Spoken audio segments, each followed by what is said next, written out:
Hey, good morning, everybody. It is Thursday, and this is Thursday Morning Live. Glad that you're here today. I love that little countdown. You know, it just gives me a few seconds to get my head right and to get in the game, and just look forward to this morning's show. So, how are you this morning? Listen, if this is your first time to the show, go tell somebody that you're watching this and get them here as well. Follow us on our YouTube channel at mycoreintentions.com. Subscribe to that, and you can see this anytime. There's a ton of content out there.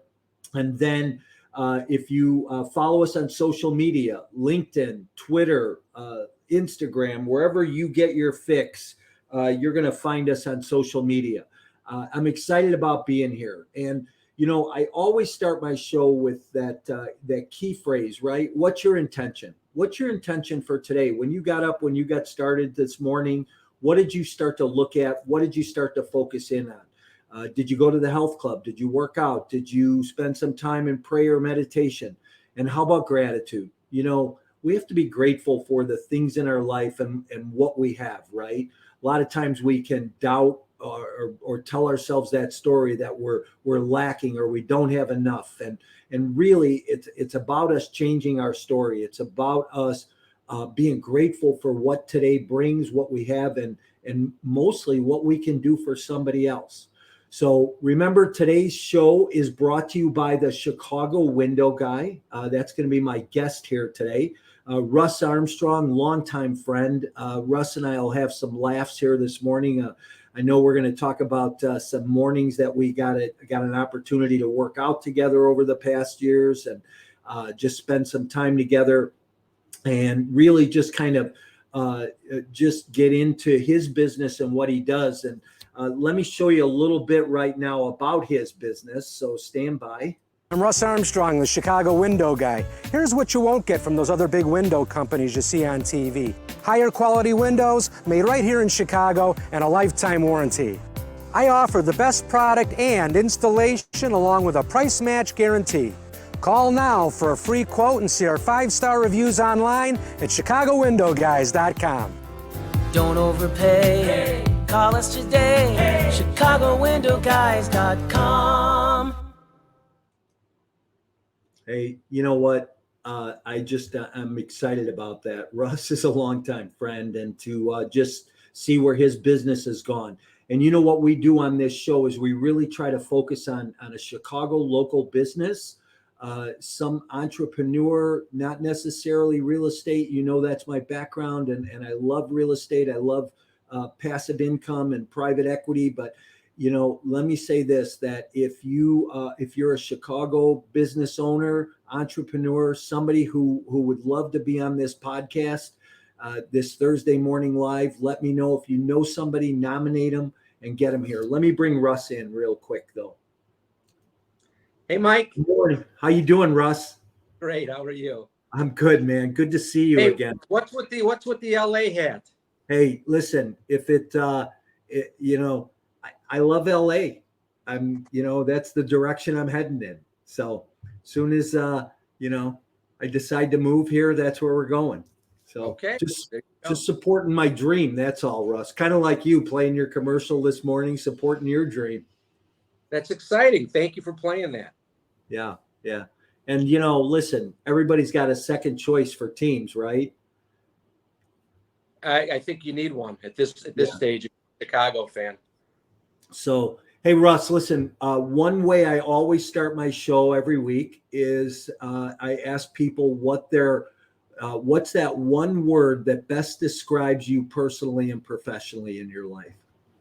Oh, wow. You know, Mike, I'd have to say that would be perseverance. You know, I think like a lot of people out there over the years, we've had to reinvent ourselves. You know, things happen in life. You think that everything's going great, and then who knows, something happens. Maybe it's you lose a job, a pandemic. You know, things happen, and you have to switch things up. And I've been able to do that. I've had to do that, and so I think just sticking with it, right? Sticking with it, moving on, and keeping a positive mental attitude. I've always known in my life that I could always go out, you know, in sales, which I think is the greatest profession in the world. to go out and be successful. And I wish I would have known 40 years ago that you could, do as well as you can selling windows. But I've been doing it now, and it's been great. So I'm very fortunate, and life is good. Yeah, good for you. Yeah, boy, it's a big business. We'll get into that in a minute, but I love your word perseverance. I had somebody on a show yesterday that I do, and I asked her what her word was, and she said resilient. And I said, wow, that's funny. That's what's in my bio, And I think we have to be resilient, there's so many things that happen in people's lives, and the perseverance and the resilience are two things I think that keep you moving forward. But when you talk about things that happen in people's lives, like, addiction, whether it's alcohol or drugs or gambling, or you talk about past abuses, whether they're physical, emotional, sexual abuses, you have to be able to move forward from all those things. And I think that you're a guy, we've all stumbled in our lives, and you're a guy that your perseverance is inspiring, and I think other people can be inspired by that and should be inspired by that. Why don't you talk a little bit about your background, what you did before Windows, and how you get into the business? Yeah. So Mike, I think I best would call it as a serial entrepreneur. I've done a lot of things in my life, and things have happened.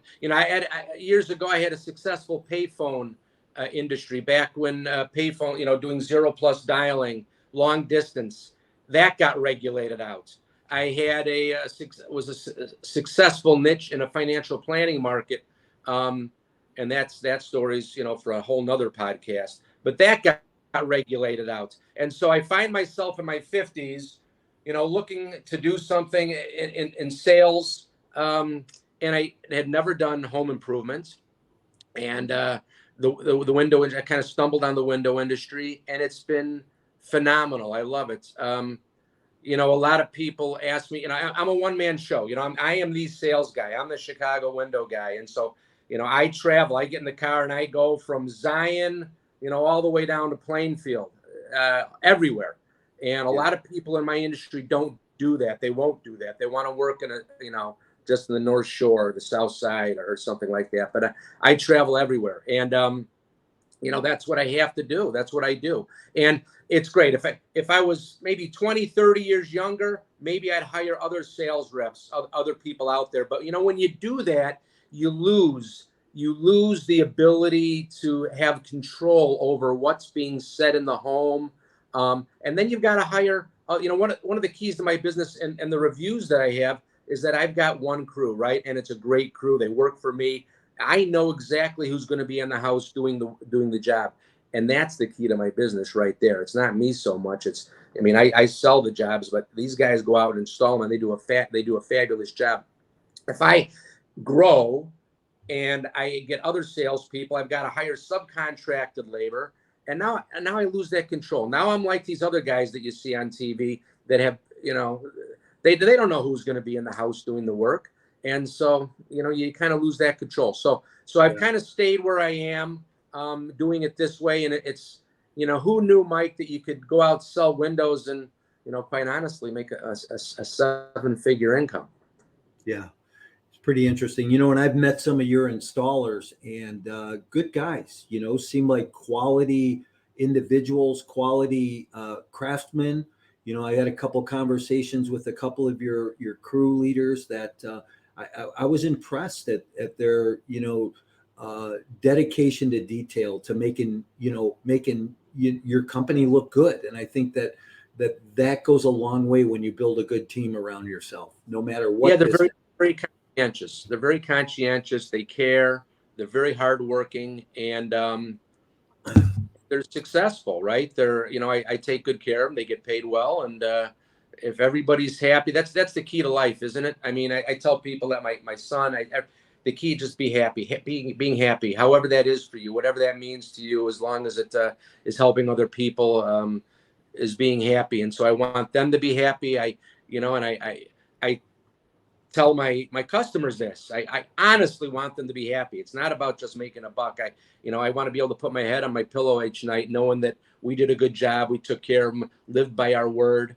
And I think that transparency comes through in the sales process as well, and which is a key. Absolutely. And you know what? I think you and I both live by integrity, and that's a key. That has to be a key word in our lives, and that we give people what they ask for, or what we promise that they're going to get. So that's awesome. Hey, one thing I want to say is that we've got a bunch of listeners out on LinkedIn and Facebook this morning, YouTube. Drop a comment in the chat. Let us know who's here. Let us know where you're from. If you've got a question for Russ, or you want to give him a poke the bear, go right ahead. We'll put your comment up, get that question answered for you. But love to hear where you're from. So chime in this morning. Hey, Now, Mike, Russ, you've already been up for like 6-7 hours, haven't you? I mean, you get up. now only four. So You're ready to go. You're going to bed after this, right? So, Russ, you and I built a habit a few years ago working out, and then we kind of lost touch, and I kept the habit. I know you.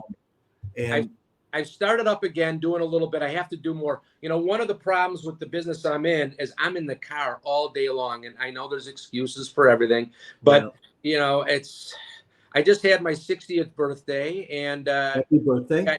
One of the beautiful things about my business too is I work hard when I'm working, right? I work Saturdays, Sundays, but I take time off. I take time off and travel. We were just in Italy with my fiance Amy. We're very, very excited, and we had a great trip. So it's we get a chance to travel also, which is very important. Yeah, nice. I know you've been to some other places lately too. Where else have you been? Well, we're going to the Galapagos Islands in August, so we've got that planned. And I've been to I can't even remember everywhere I've been, but I've been all over. I'm a competitive curler. I think that. So that has allowed me to be able to travel, and I've curled everywhere in Europe and Iceland, everywhere. So that's been a lot of fun in life as well. Yeah, you're in a club for that, right? Correct. I'm in a local club. Yeah. And how often do you guys compete, or do you go out to? Well, I used to do a lot more. I've played in 3 world championships. In 2018, my senior team won the bronze medal at the world championships in Östersund, Sweden. And I don't play as much as I did, but still competing on the senior level. Nice. And listen, where are the Galapagos Islands, Russ? Ecuador. Okay. So it's off the coast of Ecuador. So you fly into Quito, and then from there you fly in, and we take a catamaran all over to the islands and see, where the red-footed boobies, the birds, and all those, the animals and the turtles. And it'll be exciting. Looking forward to that. So is that what the attraction there is to make it a destination? Is the animals, or? Yeah, well, that's where Darwin, went and studied all the islands, the animals, and everything, and it became famous, and it's very exciting. I've been to Ecuador before, but never the Galapagos, so I'm excited to go out there. Nice. Now I know you just went to a friend of ours' wedding. I did. Big shout out to Bubba for taking that leap in his life. Good for him. Congratulations to those guys. But Indian wedding, I've never seen anything like it. It was 3 days of nonstop parties, celebrations. Bubba rode in on a chariot. Did he really? He did. I have this picture in my mind now. So wait till you see the picture in your mind of everybody trying to hoist this guy up. You know how big Bubba is. Yeah. Hoisting him up was something. But it was a crazy weekend.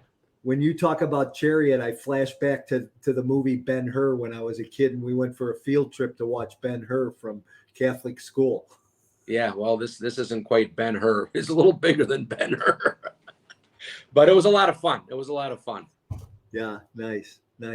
Yeah. So tell us a little bit about window installation. What type of product do you sell? Is it vinyl, wood. Talk about your Yeah, product. so we make a high-end vinyl window. I use a local manufacturer right here in Franklin Park, which is part of my sales thing. A lot of these companies that, and I'm not going to mention any names, but you guys see them. They're advertised on TV in Chicago all the time. These big companies that are basically marketing companies, right? They they hire anybody that can go out and breathe on a glass.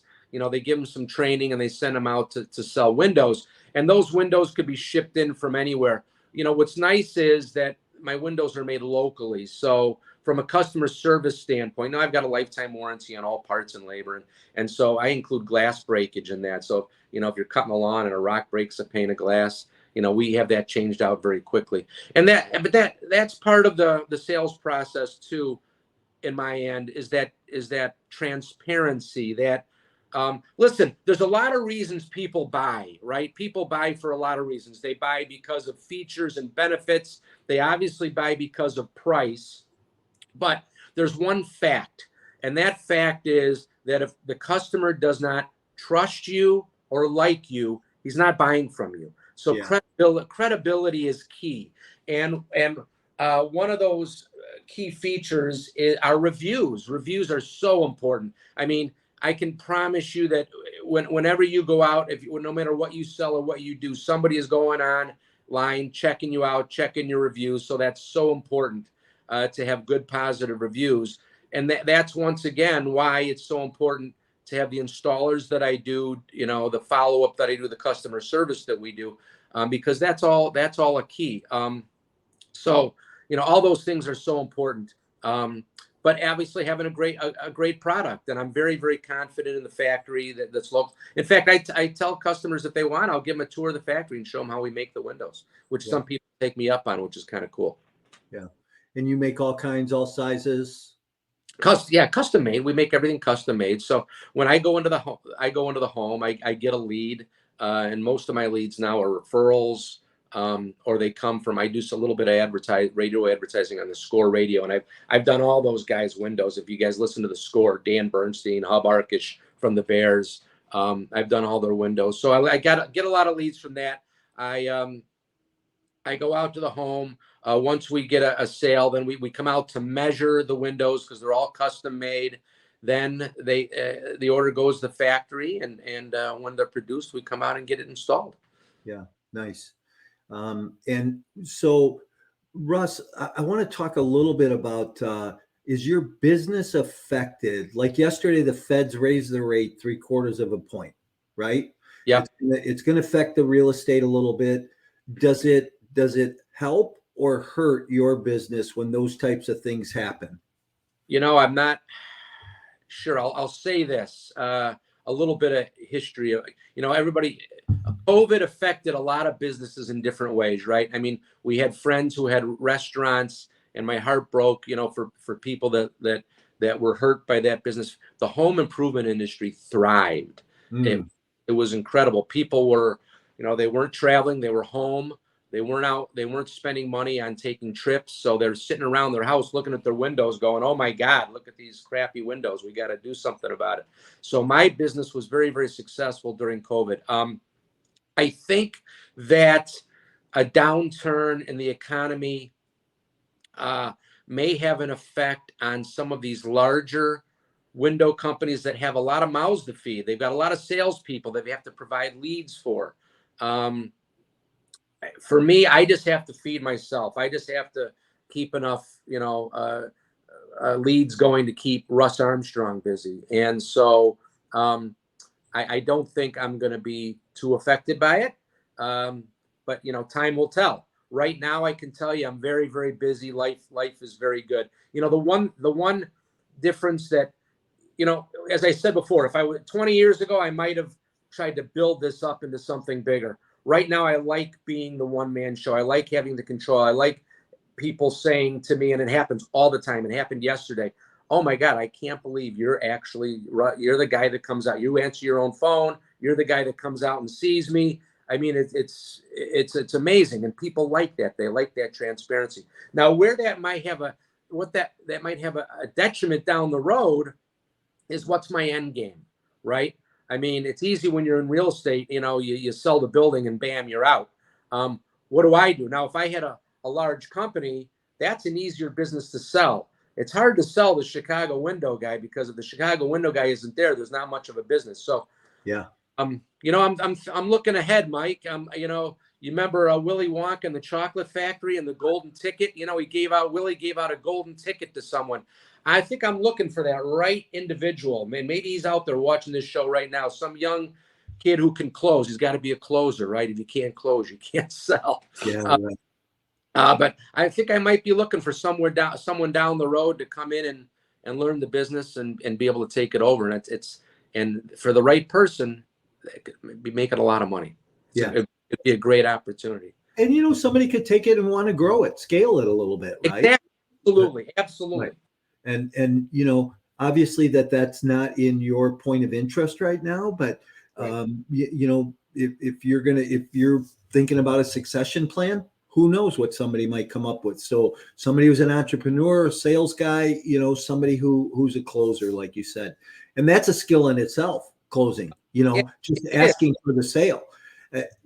Let's talk about that for a second, because that people hear the word closer and they think high pressure. And I love the customer that says to me, they bought from me because they did not feel pressured. Closing is it's a unique ability, and it's not for everybody. But closing, is the ability to know when to put pressure on and when to take pressure off, right? Mm-hmm. And the biggest problem that most salespeople have is they don't ask for the sale. They hear the words, I need to think about it, and they go, okay, and they pack their bags and they walk out the door. I don't do that. When I hear, first of all, throughout the sales process, hopefully I've done a good job. I've done a good job of doing a number of things, building that credibility, price conditioning, right? Going out through price conditioning means going through the sale, letting people know things like, wow, windows are really expensive. If you had Joe Blow window company out here, that window would cost you $2,000. Now, what am I doing there? I'm letting them know that, wow, windows are expensive. They're doing the math. They've got 20 windows. They know, oh my gosh, are you telling me it's going to cost? They're thinking it's going to cost me, $40,000, $50,000 to do my windows. And with some companies it will. But when I price condition like that, I know when I come down to laying off price, I'm going to be able to come down with my price, and they're going to realize they're getting value. They're getting a great deal. They're getting value. And all that makes closing much easier, right? The credibility of reviews. When I set up the appointment, I always ask, now, did you get a chance, Mr. Jones, to go online and check out my reviews online? I want him to do that. I want those reviews to do the heavy lifting. I want him to read all the good, positive things that are out there, and what we've done for other customers, because that makes closing much, much easier. Closing is not just waiting till the end of the sale and then hammering them to buy. It is a process. So when somebody says to me, Russ, I lay down the price, Mr. Jones, I can do this home for $20,000. It's a great price. Russ, we want to think about it. I understand. So I don't just walk out the door. I want you to think about it too. So maybe I have my sample. So I'm going to run this sample out to the car, and you guys think about it. I'll be back. Now, in their mind, we want to think about it overnight. I'm saying to them, I'm going to let you think about it. I'm giving you 5 minutes to think about it. Yeah. And that's called a porch light close. For any of you salespeople out there, you probably know the old days. The salesman used to say, "I'm going to go stand on the porch. You flick the light, when you're ready for me to come back in." Well, I don't necessarily say that, but I'm going to go outside. You guys think about. That's so I put pressure on by asking them to buy. Right now, I'm taking pressure off by letting them think about it. Right. Okay, I'm not leaving. I'm not walking out the door. I'm not going home, because if I do, the odds are I may not hear from them again. I may. But I'm a one-call closer. I want to close that sale today. I'm here to earn your business today. So I walk outside. I go to my car, maybe make a phone call, knock on the door, come back in. Mike, I got to tell you, that process of taking my foot off the pedal, going outside, coming back, I would say 50% of the time I get a sale by doing that. Now I might also say before I walk out the door, I might lay the price off at $21,000 and say, if I can earn your business today, I'm the only, Mr. Jones, I'm the only salesperson. If I can earn your business today, I'll do the job for 20 grand. I'll take $1,000 off, if I can earn your business today. But you think about it, but when I walk out, I want you to think of 4 things. Number 1, did you love the product that I demonstrated? Is this a product, price put aside, is this a product you'd like to see in your home? Number 2, the installation I talked about. Can you see how we're going to do a fantastic job installing these windows into your home that you can live with? You're never going to have to change these windows out again as long as you live. Number 3, did I do a good job? Did you trust me? Did you like what I had to say? And number 4, does the price fit the budget? If all those 4 things work, I want you to buy today. If not, if one of those things isn't true, I do not want you to buy these windows today. And then I walk out the door, and I come back in, knock on the door, and I said, well, where are we at? Any questions, anything I can answer for you? They're going to do one of 3 things. They're going to say, nah, you know what, Russ, we decided we like you. We like everything you had to say, but we're just not going to make a decision today. That happens 30, 40% of the time. Or they might come back and say, can you do it for this? Can you do it for, if they say to me, can you do it for this price? I know I got them. I know it's sold. The deal's sold. Or they throw out their hand and say, yeah, let's move forward. You ever give people a chance to say yes? Yeah, they say yeah all the time. Just kidding. Hey, I love that porch light close thing, because when I was in the real estate business, that was so. Russ, just so we're clear on it, what are the things that you need to think about? What are the so when I'm leaving a sale, before I'm leaving a sale, I always do that too. I love the porch light close, like you talked about, right? Right. So just Russ, before I go home tonight, what are the things you and your wife need to talk about before we, I was selling real estate, right? But before we list your house, right? Well, we need to think about this and this. I said, okay, I'll tell you what, I got a couple phone calls I need to make. I'm going to run to the car, make those phone calls. Why don't you guys talk about that right now? And I'll come back in, let's say 10 minutes. How's that? Absolutely. And it's a great close. It works a lot. So I was at a conference. I don't know. I was at a trade show or something, and I was listening to some old sales guys saying, "I never get up and leave the table. I always want to be there. I don't want to let them talk to each other. I want to." No, that's high pressure. That's what turns people off. Right. You want to be able to, And if I feel like I'm using a little too much pressure, I might say something like, Mr. Jones, don't mistake my enthusiasm for pressure. That's a great line. Don't mistake my enthusiasm for pressure. You want people to know you're there to get the business. You're there to close the deal, but you're not pressuring them. And I'll say things like, whether you buy windows for me or not, I'm going to eat. You know what I mean? I'm going to do just fine. So those are all things to kind of to use pressure without using pressure. And that's really what sales and closing is all about. And if you do that properly throughout the sales process, no matter what you're selling, you're going to make a lot of money. Well, the other thing salespeople do is they get nervous with people when they have objections, right? Correct. I always look at objections as buying signals. Somebody's ready to buy, but they just need this last question answered. Correct. And there's always going to be objections. So what you want to do in the sales process is you want to beat them to the punch, right? I call it isolating the price. You want to isolate those objections. You want to get rid of them. So, for example, when I'm demonstrating my window, I bring a sample window in the house. I go through the window and explain all the features and benefits. And there's difference between features. The feature of a window is it looks like this, it does this. The benefit is how does it affect you? For example, we use a neat glass on the window. It's a treatment on the glass. Well, that's the feature. The benefit, Mr. Jones, is that when water hits that window, the dirt comes right off. You really ever have to wash these windows. The benefit is that you don't have to wash these windows a lot. Those are benefits. So we don't want to sell features necessarily. We want to explain features, but we want to sell benefits, right? We want to, when I'm going through and I'm explaining this window and describing this window, at the end of it, I would say, it's a beautiful window, isn't it, Mr. Jones? Absolutely. Price put aside. If price was not a factor, is this a window you'd like to see in your home? And I want to, yes, it's a beautiful window. Great. What have I done there? I have isolated the objections. I have isolated the price. Now the only objection that I know I'm going to have is price.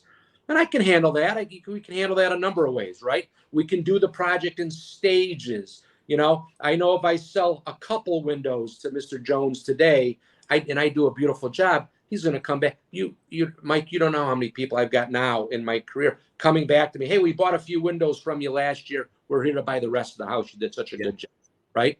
Yeah. That's keeping the pipeline going, right? Awesome. So isolating the price is a great way to handle those objections ahead of time. That's cool. So everybody, this morning, you got a little bit from the Chicago window guy about sales and how you can maybe sharpen your own sales skills. Because I know that there's everybody here who listens in is typically an entrepreneur, a salesperson, and somebody who, and I always tell people, Russ, we're always selling somebody on something. So even when people say I'm not a salesman, you're a salesman. You're selling your kids, you're selling your spouse, you're selling somebody on something. Friend says to me, Amy, she says, don't sell me. I don't want to be so honey, I'm not selling you. I adore you. I love you. I'm not selling you. Yeah. So pretty fun stuff. But hey, Russ, so I always like to end my show with a couple of fun questions, get a little handle on what people think or what they like. You're from Chicago. We got a big event coming up in July this year, the GOB Multifamily Network conference that's going to be going on. It's a huge networking event. There'll be 500 to 600 people in the room over 2 days. We're going to talk about multifamily. We're going to talk about putting deals together and networking. So for people who are coming to Chicago, they're going to spend a few extra days. Let's talk about your favorite restaurant. Where would you send people for dinner? Without a doubt, La Scrolla on Great in Chicago. It was funny. I was recently in Italy, and one of the best thing about Italian food in Italy is you're eating it in Italy. But the La Scrolla rivals any restaurant that we ate at in Italy. It is the best. Love La Scrolla. Matter of fact, Russ, next time, say hi to Armando. Armando is the owner's chef. He's fabulous.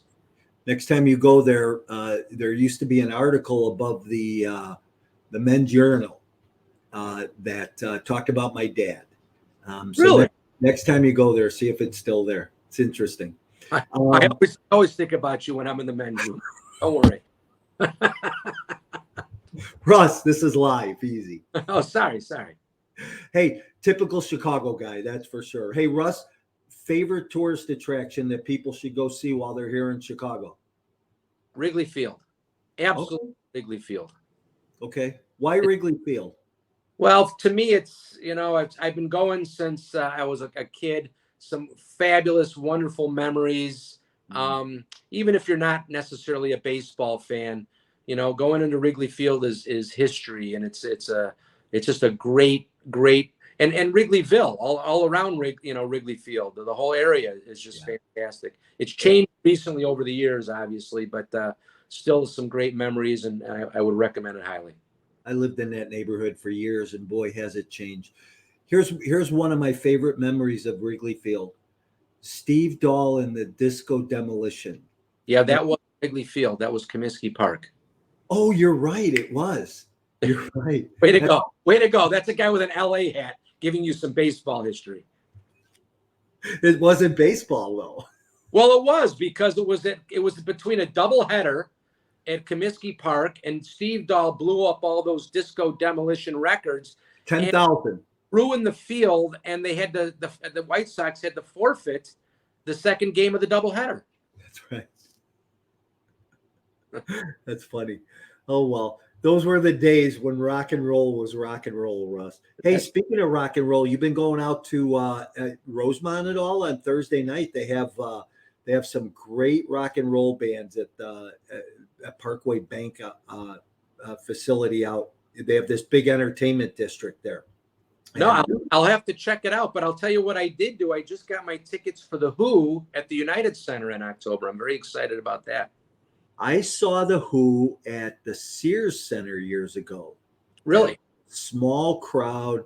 I think there was maybe 8,000 people there. It was so good. But I would probably like that better, because obviously United Center is going to be a big crowd, but I'm still excited to see them. We saw the Stones on this last tour And they were great. You know, I've got a couple of friends who say, why would you want to go see these 80-year-old guys? Because they're fabulous. Because they're still great. Even how were they without Ronnie Watts?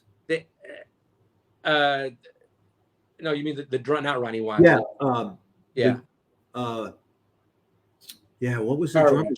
Charlie. Yeah, it was great. He was, everybody missed him, I think, but the show was great. Mick Jagger's the show, and it was fabulous. Yeah. It was a great concert. Yeah. So a lot of fun stuff coming up. No, I still think Keith Richards is one of the best guitar players ever, even in the midst of his craziness, So I agree. Russ, thanks for being here this morning. I'm gonna move you out, say goodbye to everybody, and hang out with me in the green room for a minute. Thanks, Mike. Thanks for having me. I appreciate it. Always tell people real quick how they can get a hold of you if they're looking for some windows or window replacements. You can go online. You can check out my reviews. You can leave a note at chicagowindowguy.com or call me 847-302-9171. Would love to talk to you. Perfect. Thanks for being here this morning, Russ. It's been a gas. Thanks, Mike. Talk soon. Hey, everybody. Thanks for being here this morning. That was Thursday Morning Live. We went a little long this morning, but that's okay. We had some fun, some couple laughs, and some good conversation. So remember, if you're in need of windows, give Russ a call at the Chicago Window Guy. Does a great job. I've heard nothing but great stuff, not only from some past clients, but from his installers too. His installers just really like him and love to work for him. So that really makes a good team when you're looking for that quality of product. If you know an entrepreneur or a business owner, a leader in the Chicago market that would love to be on this show, and you want to nominate them, let me know, reach out. We're here every Thursday morning at 8:30 Central Time, and would love to just continue to bring some great value. Remember the GOB conference coming up July 13th and 14th here in Chicago. It'll be a great networking event. The goal is to do 40 deals in the room. So either come to the event with a deal to do or to be prepared to get on a team to help do a deal. So it's going to be a great event. Some great speakers, John Kasman and Brian Briscoe and, Ian Jurek, and I'm not even going to be able to mention everybody that's going to be on the platform, but I'll be speaking also. So it'll be a great event. Use my last name when you go to purchase tickets. You'll get a $100 discount, and I'll look forward to seeing you in July. Look forward to seeing you next week here on Thursday morning. Everybody have a great week. Enjoy your day.